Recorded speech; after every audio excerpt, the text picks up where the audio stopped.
तुलसी बाबा कहते हैं नहीं को आस जन्मा जग माही, नहीं आस जन्मा नाही कोई, नहीं को आस जन्मा जग माही, यस जन्मा जग माही, प्रभु का पाए जाहि मद नाही। प्रभुता पाहि जाहि मद नाही। क्या कहते हैं? बोले ऐसा इस संसार में कोई भी पैदा नहीं हुआ जिसे कोई बड़ा पद मिल गया, फिर जिसे मद नहीं हो गया, अहंकार नहीं हो गया। क्या ऐसा कोई भी नहीं जिसके ऊपर अति हरि कृपा होगी कोई बच पाता है? नहीं, ये सबके बस की बात नहीं है। तो मद हो गया इन्हें।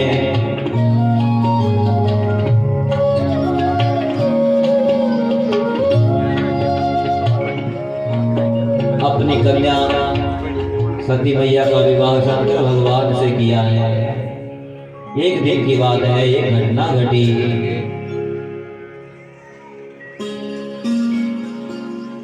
सभी देवताओं के साथ ब्रह्मा जी, विष्णु जी, भगवान शंकर बैठे हुए थे। इतने में प्रजापति दक्ष आते हैं, दिक्पाल बैठे हैं, दिशाओं के स्वामी सब बैठे हुए हैं। प्रजापति दक्ष आते हैं तो सभी देवता, दिशाओं के स्वामी, इंद्र आदि देवता, अग्नि आदि देवता, वायु, कुबेर आदि सभी खड़े हो जाते हैं। परंतु ना तो ब्रह्मा जी खड़े हुए, ना विष्णु जी खड़े हुए, ना शंकर भगवान ही खड़े हुए। तो ब्रह्मा जी को तो कुछ नहीं कहा, बोले ये पिताजी हैं, कोई बात नहीं, खड़े नहीं हुए चलेगा, पिताजी का सम्मान हमें करना चाहिए।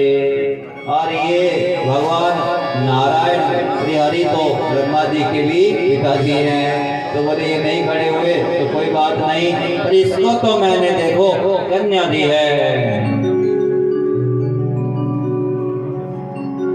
बोली शंकर भगवान की जय। इसे तो मैंने कन्या दी है, और देखो ये कितना अशिष्ट है, इसको कोई आचरण का पता नहीं है, शिष्टाचार का पता नहीं है। इसने तो दिक्पालों की कीर्ति को भी नष्ट करने का प्रयास किया है। ये मेरा जवाई है, इसे खड़ा होना चाहिए था मेरे संस्कार में। मैं तो पहले ही से कन्या नहीं देना चाहता था, ब्रह्मा जी के कहने पर मैंने बेकार में ही अपनी कन्या सती का हाथ इसके हाथों में थमा दिया। इसके देखो तो सही लक्षण, बंदरों की जैसी आंखें हैं, मरकट लोचना, ऐसा लिखा है। बोले बंदरों की जैसी इसकी आंखें हैं, नंग धड़ंग रहता है, शमशान में लेटा रहता है, और वैसे इसके गण है, भूत प्रेतों के साथ ये वहाँ कभी हंसता है, कभी रोता है, मतवाला सा रहता है। नाम तो इसका शिव है, शिव का अर्थ होता है मंगल। सारे कार्य इसके अशिव ही हैं, अमंगल ही हैं। जब इस तरह से महादेव की निंदा सुनी, नंदी जी महाराज ने शाप दे दिया, जाओ तुम कितने बड़े कर्मकांडी हो, तुम्हें कभी तत्व ज्ञान ना हो, तुम्हें मोक्ष ना मिले। और इस तरह से जब नंदी जी ने शाप दिया तो भृगु आदि अन्य प्रजापतियों ने भी शाप दिया सभी शिवगणों को, बोले तुम अनाचारी हो जाओ, गदाचारी हो जाओ, अभक्ष्य भक्षण करो। तो इसलिए अघोर पंथ आदि देखे जाते हैं, कुछ भी खाते हैं तो शाप लगे हैं। उस सभा में शापा सापी हो गई। भगवान शंकर मान होके वहां विद्यमान रहे और वहां से चुपचाप चले गए। बोले अधिक रहूंगा तो यहाँ झगड़ा होगा, चुपचाप निकल लेते हैं। तो दक्ष ने मन में ठान लिया, साफ भी दिया कि इन्हें यज्ञ का भाग, तुझे यज्ञ का भाग ना मिले। इंद्र आदि देवताओं को जो भाग मिलता है, उनके साथ जो आपको भाग मिलता है वो आपको ना मिले, मैं साफ देता हूँ। और ऐसा ही ऐसे ही यज्ञ का आयोजन किया। कहाँ? कनखल क्षेत्र में, हरिद्वार के पास कनखल पड़ता है, वहाँ ये यज्ञ हुआ। सभी देवता यज्ञ में भाग लेने के लिए जाने लगे। इंद्रादि देवता। माता सती ने पूछा कहाँ जा रहे हो? बोले ऐसे ऐसे आपके पिताजी के यहाँ। बोले हमारे आपके पिताजी के यहाँ ये क्या हो रहा है? माता सती ने सोचा अरे ये क्या हो रहा है, हमें नहीं बुलाया। अच्छा भूल गए होंगे। महादेव से कहा कि हमें वहां अवश्य ही जाना चाहिए। भगवान शंकर कहते हैं देवी जहां बुलावा ना आया हो, जहां से बुलावा ना आया हो वहां नहीं जाना चाहिए। तुलसी कहाँ ना जाइए, कंचन बल से मेह आवत ही आर से नहीं, नैनन नहीं स्नेह। तुलसी कहाँ न जाइए, कंचन बल से मेह। बोले वहां सोने की भी बारिश हो जाए तब भी जाना नहीं चाहिए। बोले आप सही कहते हैं स्वामी, पर मैंने ऐसा पढ़ रखा है, सुन रखा है, शास्त्रों का ये मत है गुरु घर में, पिता के घर में, माता के घर में, मित्र के घर में बिना बुलावे के भी जाना चाहिए। बोले देवी वो बात ठीक है, पर पड़ोसी को न्योता मिल जाए, यहाँ न्योता मिल जाए और आपका घर बिल्कुल साथ में है, यहाँ न्योता ना मिले, तब ये नहीं समझना चाहिए कि भूल गए हैं, तब ऐसा समझना चाहिए कि जान भूल के नहीं बुलाया है। और वैसे भी पुरानी घटना बता दी, ऐसा ऐसा हुआ था। अच्छा अब तो भगवती कहती है कि मैं अवश्य ही जाऊंगा, हट ठान लिया। भगवान शंकर रोकना चाहते हैं, रोक नहीं पाते हैं, पीछे पीछे जाते हैं। तो क्या देखते हैं भगवान शंकर 10 दिशाओं में भगवती के 10 रूप देखते हैं। 10 महाविद्याओं का रूप भगवती ने दिखा दिया। बगलामुखी, भुवनेश्वरी, महाकाली, महातारा, भैरवी, त्रिपुर सुंदरी, कमला। 10 दिशाएं हैं, 10 दिशाओं में भगवती को खड़ा हुआ पाया। बोले मैं कोई सामान्य नहीं हूँ जिसे ये दक्ष छल लेगा। आपने भी मेरी तपस्या की थी, ये पुराणांतर से कथा सुना रहा हूँ, देवी पुराण आदि से। आपने मेरी तपस्या की थी इसलिए आपकी पत्नी बनी। उस दुष्ट ने मेरी तपस्या की थी तो पुत्री बनी। अब उसको सबक मैं सिखाऊंगी। मैंने उसे यही वरदान दिया था, तभी तक तेरी पुत्री रहूंगी जब तक तू अपमान नहीं करता है। अब आपकी अवमानना की है तो ये मेरा ही अपमान। तो ऐसा लिखा है कि भगवान शंकर भी स्तब्ध हो गए भगवती के उन रूपों को देखते।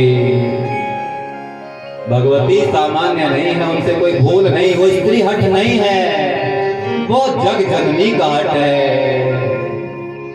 भूल मत कीजिए, ये रहस्यवाद की लीलाएं हैं। जय दुर्गे दुर्गति परिहारिणी, जय दुर्गे दुर्गति परिहारिणी, शुंभ विदारिणी मातु भवानी, शुंभ विदारिणी मातु भवानी।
परिहारिणी जय दुर्गे दुर्गे परिहारिणी शुभ विदारिणी मातो भवानी शुभ विदारिणी मातु भवारिणी शुभ विदारिणी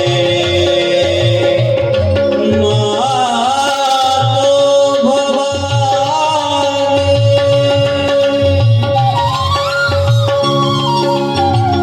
शुभ विदारिणी मातो भवानी।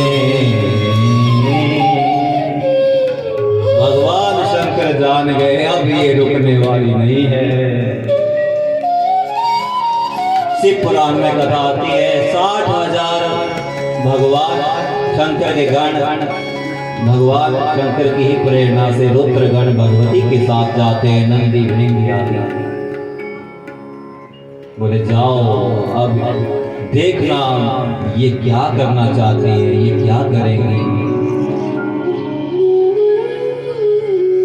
सभी शिवगण रुद्रगण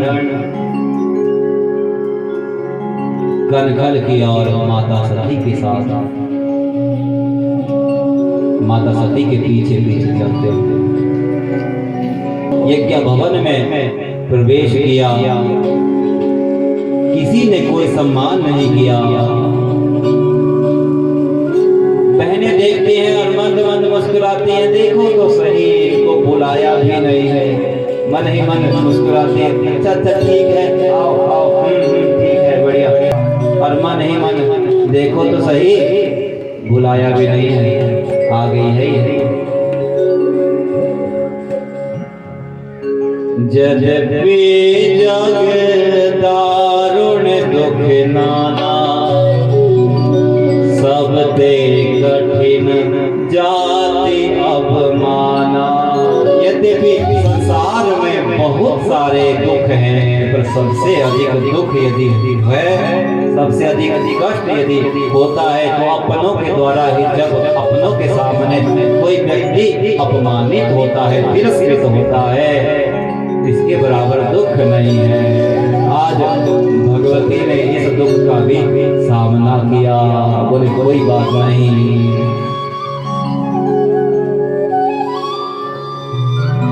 सादर भदेहि मिली एक माता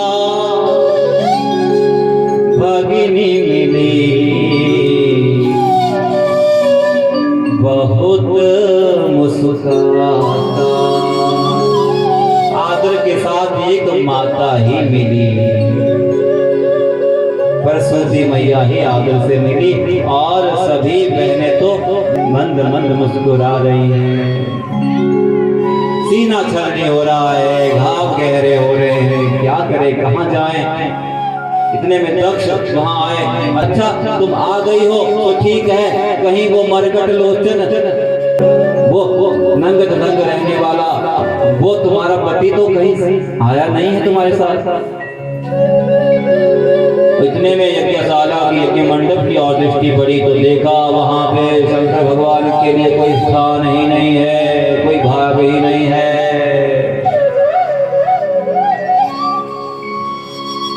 अब भगवती रौद्र रूप धारण करती है, वीर रस से सने हुए वचनों का प्रयोग भगवती करती है। सुनऊ सभा सद सकल मुनिंदा कही सुनि जिन्हा शंकर निंदा। सोफल तुरत लहब सब गाहो भली भांति पछताव पिता हो। जगदात्मा महेश पुरारे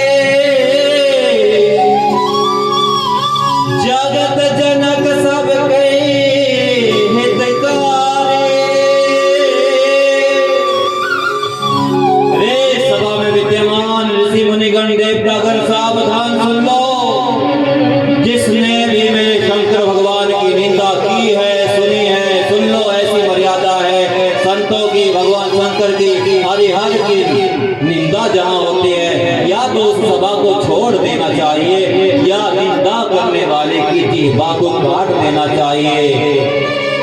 मेरे महादेव, मेरे शंकर केवल मेरे पति नहीं, जगदात्मा महेश पुरारी वो पूरे संसार के स्वामी है। मेरे मूर्ख पिता ने उनकी अवमानना की, उनकी निंदा की है, और मेरी ये देह इस दुष्ट पापी दक्ष के शुक्र से संभव हुई है, पैदा हुई है, इसलिए आज मैं इस देह का ही त्याग करती हूँ।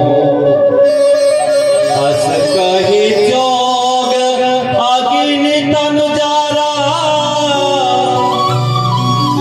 भयो सकल मख हाहाकारा।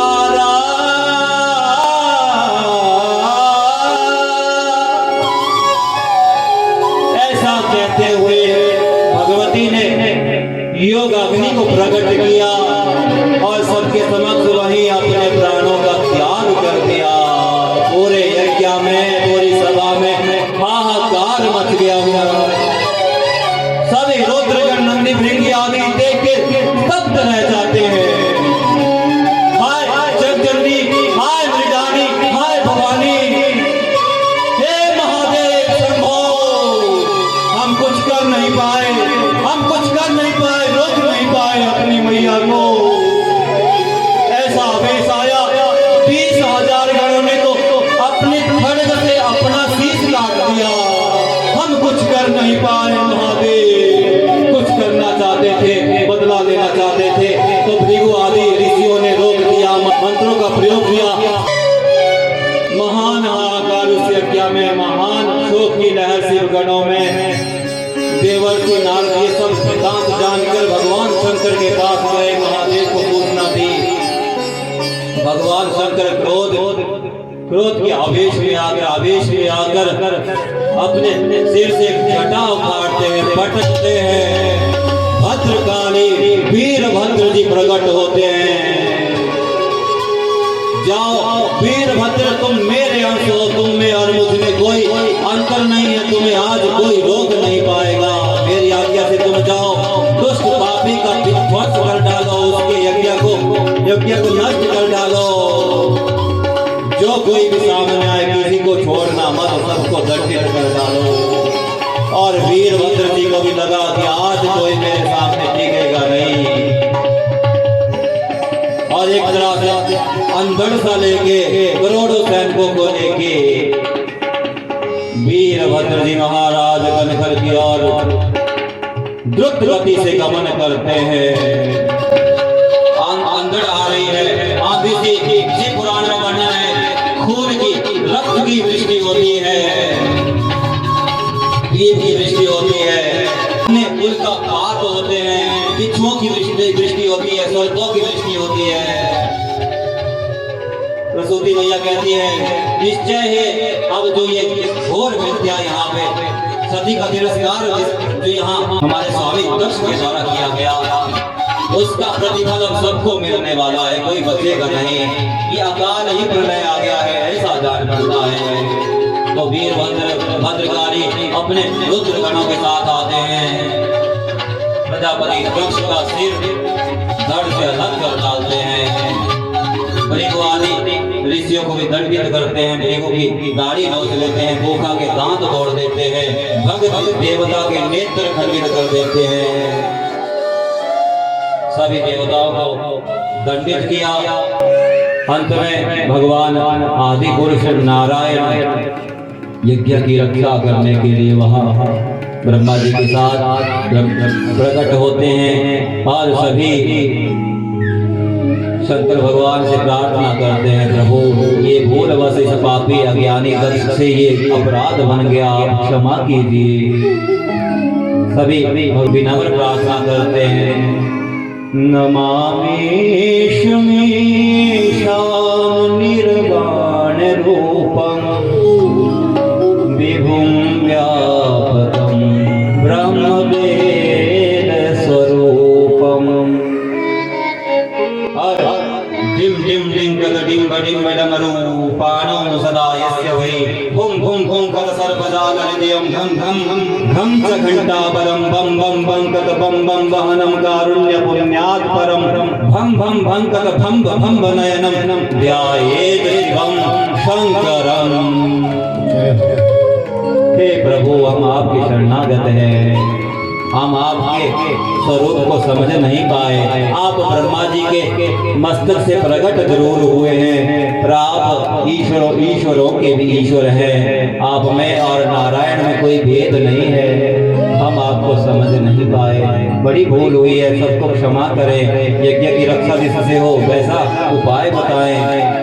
तो भगवान आशुतोष हैं, शीघ्र ही प्रसन्न हो जाते हैं। आशु तुष्यति आशुतोषा। जब ऐसी विनती विनम्र प्रार्थना सबने की तो सब भगवान शंकर क्षमा कर देते हैं। बोले सबको पहले के जैसा कर दो। तो पहले के जैसा तो नहीं हो पाया, पर हाँ ठीक हो गए सभी। दक्ष को बकरे कसी, सभी भृगु आदि की दाढ़ी नोची गई थी, दांत हल्का के टूट गए थे। बोले अब सत्तू ही पान किया करो, दांतों की आवश्यकता नहीं है, सत्तू भोजन किया करो। भक्त देवता के नेत्र उखाड़ लिए थे। बोले अब आप मित्र की आंखों से देखा करेंगे, अपनी आंखें तो है। तो इस तरह से थोड़े थोड़े उपाय कर दिए सबके, और यज्ञ की संपूर्णता हुई। क्या समझे?